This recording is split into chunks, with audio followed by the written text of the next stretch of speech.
Continuação da leitura Sabedoria para o Novo Milênio.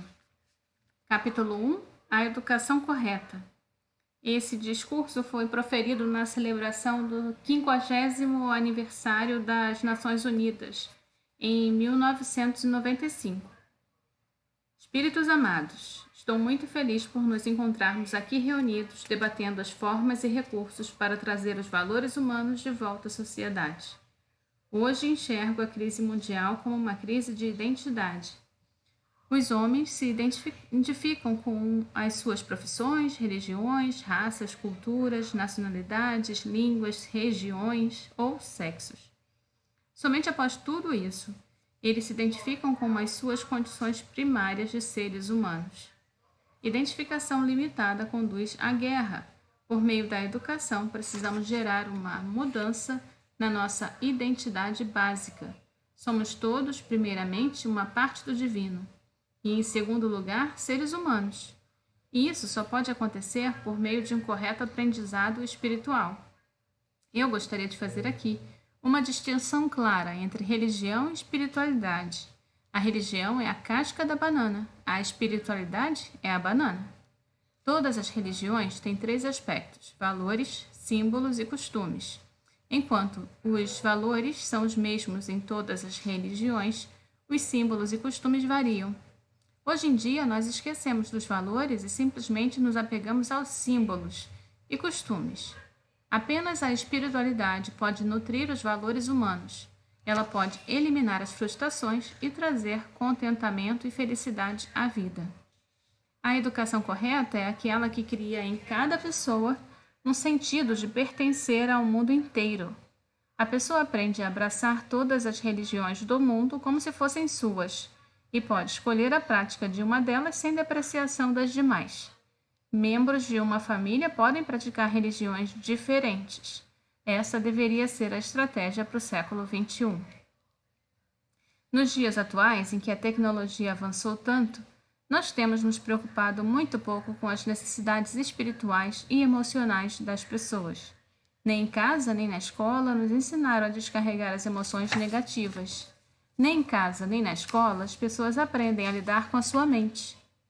Técnicas de respiração, pranayama, meditação e yoga podem ajudar a descarregar a tensão e as emoções negativas e a ajudar as pessoas a viver no presente. O homem ou se preocupa com o passado ou se preocupa com o futuro, ou se atola em negatividade. Apenas a espiritualidade pode ajudá-lo a se livrar da negatividade e viver no presente. A oração, quando combinada com o silêncio, pode nos conectar à fonte infinita de poder do fundo do nosso coração. Uma mente livre de estresse e um corpo livre de enfermidades são direitos inerentes a cada ser humano. Essa augusta assembleia pode lançar as primeiras letras e implementar um plano para introduzir o conhecimento espiritual nos vários níveis da sociedade, nas escolas, faculdades e centros de reabilitação. Somente assim poderemos reduzir a crise e as doenças do nosso próprio ambiente. Devido à falta de educação espiritual apropriada e à falta de compreensão completa e apropriada de todas as religiões do mundo, o fanatismo religioso lançou suas raízes em diversas regiões. Espiritualidade desprovida de dogmas e acompanhada de compreensão abrangente é a real necessidade do século XXI. Este é o momento de apresentarmos atenção nessa necessidade. A evolução humana possui 2 estágios. O primeiro é o de ser alguém, até tornar-se ninguém. E o segundo é de ser ninguém até tornar-se todas as pessoas. Esse conhecimento pode trazer e propagar para o mundo inteiro o desejo de compartilhar e de cuidar. Nota do tradutor. Em inglês, essa frase também... Qual frase? Deixa eu procurar. Agora eu não vou encontrar. Era o item 2. Enfim, o capítulo 2 fala sobre o novo milênio, nova era. A compreensão comum da evolução apresenta o desenvolvimento humano como linear. O pensamento mostra que o homem evoluiu de um ser bárbaro e não civilizado no começo, tornando-se mais civilizado, aculturado e melhor ao longo de um período de tempo. Essa é a conclusão a partir de uma visão estreita. Se você voltar até as primeiras civilizações humanas, descobrirá que naquela época viviam pessoas muito inteligentes. A natureza não prevô geração alguma, em qualquer época, na civilização, cultura e refinamento. Naturalmente, em algumas épocas, houve uma vida com mais cultura e civilização do que em outras. Há muitos anos, o tempo era visto como uma roda, um símbolo, não como linear. Um círculo significa que você sempre volta para o mesmo ponto. Da Era das Trevas, você volta para a Idade do Ouro. Então, conforme o tempo passa, o conhecimento da civilização se perde, e em algum momento no futuro é novamente ressuscitado. O que para nós hoje chamamos de nova era não é algo novo, é tudo muito antigo. A mudança da era antiga para a nova era atual é uma mudança do prestígio para a autoestima. Olhe para trás, para o século passado ou para as últimas poucas décadas. Os valores eram diferentes. As pessoas estavam mais envolvidas em se exibirem ou estavam muito preocupadas com o que os outros pensavam delas. Conforme a nova era começa, vemos os valores mudando. Na velha era, as pessoas acreditavam que Deus estava em algum lugar lá no alto, nas nuvens. Na nova era, a ideia é que Deus está dentro de você, de que você é divino, está se tornando mais proeminente. As pessoas da nova era falam em termos de anjos e consciência, com mais ênfase em valores, no amor, na meditação. Se alguém falasse do amor há algumas décadas, as pessoas teriam pensado que era algo cafona ou não científico. E era mais orientada para o intelecto. A nova era é mais orientada para o coração. Mas as pessoas ainda estão procurando algo substancial. Muito do assim chamado conhecimento da nova era não tem base, é um pouco aéreo, pode-se dizer. Na era anterior, havia mais ênfase em coisas tais como pesticidas e antibióticos. Agora, toda a ênfase da nova era é em retornar para a agricultura natural e orgânica. Ficar com a natureza e usar medicamentos de ervas é novamente uma sabedoria antiga. Há algumas décadas, a yoga era vista como algo estranho e não muito digno. Sentar-se e alongar-se no chão não era muito moderno. Atualmente, o yoga ficou muito na moda. Aonde quer que você vá, vê pessoas fazendo yoga para manter a saúde e os cientistas documentam os seus benefícios. O que antes era considerado primitivo tornou-se significativo, e o que antes era considerado uma tecnologia muito avançada e civilizada provou ser destrutivo. É por isso que eu digo que o tempo não é linear, é uma roda, é um círculo, e volta para o seu ponto inicial. As pessoas encaram os tempos antigos como bárbaros, mas olhe para os brinquedos que as crianças usam atualmente. Eles parecem ser mais refinados? Civilizados? Veja os filmes na televisão, mostram sinais de refinamento? Nós estamos voltando para a nova era porque nossa época chegou ao ponto mais negro. Não podemos decair mais. Esta era chegou ao fim do barbarismo, não pode descer mais. Na parte mais baixa da roda, a única direção possível é para cima. É por isso que as pessoas estão ficando mais conscientes dos sistemas e valores. Os pais estão preocupados com as suas crianças e seus valores, e em como enaltecer os valores humanos em cada pessoa. Isso foi exatamente o que os antigos rishis, sábios e santos fizeram há milhares e milhares de anos. Você pode encontrar esses registros na Ayurveda, no Yoga, em muitas outras literaturas que contêm os mesmos princípios, de uma maneira mais profunda e metódica daquilo que é hoje chamado de pensamento da nova era. Na Índia, há algumas décadas considerava-se cantar em público uma coisa não muito boa, especialmente para as mulheres. Mulheres dignas não cantavam em público. Cantar não era considerado algo muito gracioso.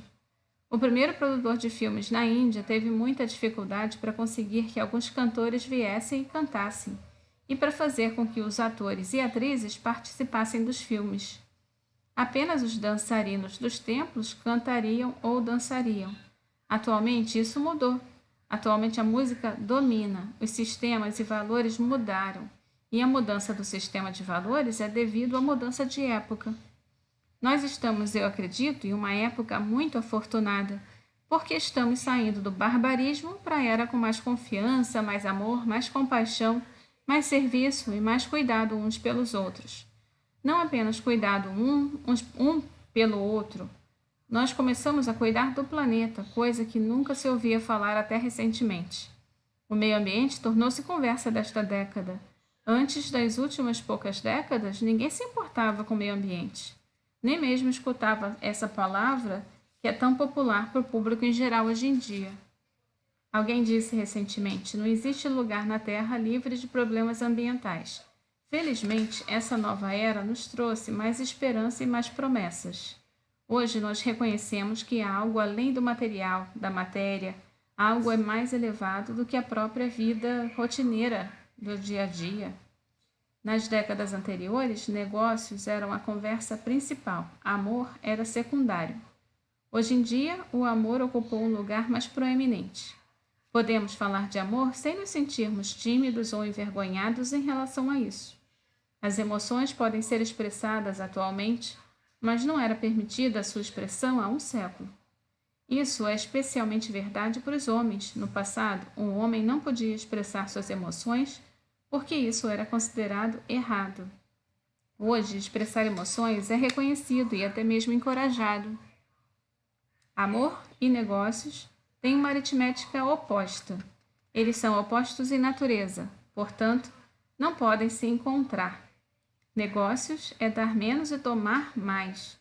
Uma banana valendo 2 centavos é vendida por 10 centavos.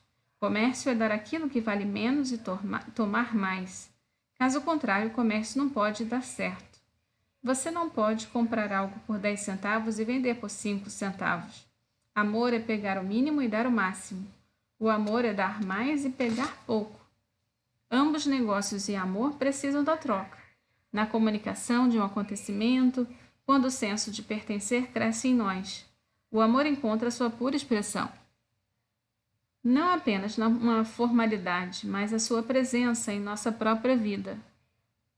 Amor é ver Deus na pessoa ao seu lado. Meditação é ver Deus dentro de nós. Eles andam de mãos dadas. A melhor posição é combinar o antigo e o novo e adaptá-los à vida diária moderna e às situações comuns. Por exemplo, quando as pessoas começaram a inventar os aviões, elas levaram várias décadas para chegar realmente à melhor forma. Antes que um avião pudesse decolar, eles tiveram que ultrapassar muitos obstáculos, pois não havia mapa ou fórmula disponível do passado. Não havia dicas, pois ninguém havia feito algo parecido no passado. Se fizeram, não havia registros disso. O que o conhecimento das eras antigas nos oferece hoje é um mapa no qual nós podemos fazer nossa própria pesquisa. O caminho do despertar interior é uma pesquisa individual. Cada um tem que percorrer o caminho, e o conhecimento antigo pode nos fornecer orientação. O conhecimento será como postes de luz, mostrando-nos o caminho de vez em quando. Na comunidade da Nova Era, eu escutei muitas pessoas falarem da previsão de terremotos e de mudanças na Terra e as visões que eles têm sobre este anjo ou aquele anjo e muitas coisas assim. Uma coisa que essa pessoa não entende é o processo do Yoga Maya. Essa é a palavra explicada detalhadamente nos textos antigos. Yoga Maya é um tipo de jogo mental que a mente faz, uma ilusão que vem à mente trazendo algumas visões. Infelizmente, as pessoas acreditam que essas visões são 100% certas. As pessoas continuam frequentando videntes para lhes trazer perguntas e coisas assim. Às vezes, essas visões podem ser verdadeiras, mas eles não têm uma forma de verificar as visões ou testar sua exatidão. A sabedoria antiga nos diz que essas visões podem ser apenas uma alucinação mental. Reconhecer o valor do conhecimento antigo ajuda a separar a alucinação da realidade autêntica. Ao fazer uso do conhecimento antigo, a sociedade pode também poupar, economizar a pesquisa de muitas centenas de anos. Se os herbologistas atuais tivessem que fazer as suas próprias pesquisas, para descobrir qual erva é boa para qual doença, sem usar o conhecimento antigo disponível, eles levariam uma eternidade. Porque há milhões de ervas. Quando há orientação, quando há um livro antigo sobre essas ervas disponíveis, eles podem utilizá-lo como referência, e então podem experimentar com o que foi dito lá, e isso lhes economiza muito tempo e esforço. Muitos ouviram sobre pessoas do mundo que têm uma visão de que o planeta vai acabar em tal data ou algo assim. E eles falam para todas as pessoas virem à igreja e desistir de tudo e serão levadas numa carruagem para o céu. A visão de tais pessoas é uma mistura de seus próprios medos, ansiedades e desejos. A visão correta pode acontecer apenas quando a pessoa está completamente oca e vazia, o que o Buda chamava de vacuidade total da mente. Para checar o Yogamaya de alguém, você necessita de quem possa lhe dizer se a sua visão é certa ou errada. Se há uma pequena diferença aqui e você está cometendo um pequeno erro ali, aqueles que têm tais experiências poderiam também empregar mais tempo para se examinar com muito cuidado e meditar mais e ir mais fundo, para dentro de si. Então, eles poderão ver a distinção mais clara entre as ilusões das visões internas e a realidade. Esse conhecimento da discriminação é o que é a moderna nova era e precisa fazer uso da sabedoria das eras passadas. Bem, termino aqui então na página 28, o próximo capítulo fala do divino em você. Tchau, tchau.